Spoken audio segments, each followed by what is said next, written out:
what is supposed to be done. You think you'll be able to make a difference? Absolutely. Absolutely, Jeff, absolutely. I mean, you asked me earlier whether I think I am the real deal. I mean, absolutely. Look no further.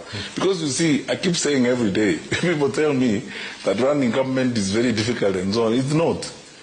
And we, more than anyone else, by the way, in Kenya, should not talk like that. Because when a candidate is incredibly endowed with well-trained, skilled human resource, Kenyans who love their country, very patriotic and want to serve their country, very hard-working people. We have had a very established tradition of government for a very long time. What this country needs is trustworthy leadership, effective managers, and committed people.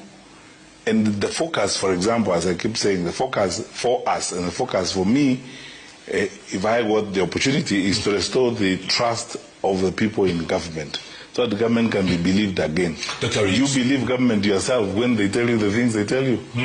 Dr. You spoke about G2G a moment ago. Yeah. And there's some critics who call it government to gangsters. That's true. It's government to gangsters. In fact, sometimes I call it G to R, government to Ruto. It had nothing to do with government. It's a G to R. It's a government to Ruto or government to P.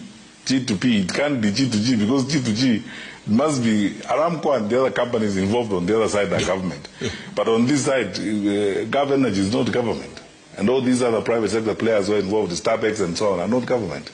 So honestly, it doesn't qualify to be government. But anyway, go ahead with your gangster question. Why didn't they involve NOC or KPC if it's government to government? Jeff, you have your answer. That's what we keep asking every day. Because, NOC exists by statute and it was established to do exactly that.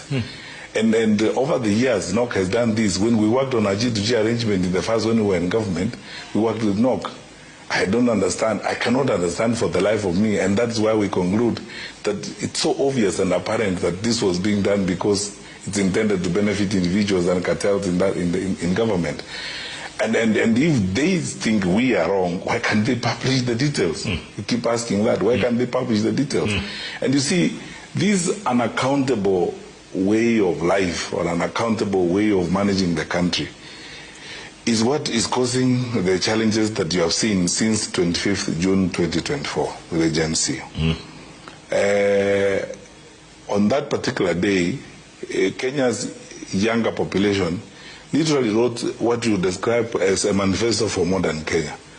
A much more accountable government, a meritocratic focus on public service delivery, and public service work, and responsible behavior on the part of those in authority or those who are given responsibilities. That is what is lacking. Things happen here and they are always swept under the carpet. When you raise questions about this, when anybody raises questions about it, it is shrouded and covered in public relations, propaganda and lies at best. But in most cases you will see politicians allied to the administration engaged in insults and so on as a way of responding to this. So I agree with my colleague Rigathi Gachagua, and I agree with the Kenyans who feel that if the government is not going to be more accountable, they have to be forced to be accountable. But if you were president, how would you cushion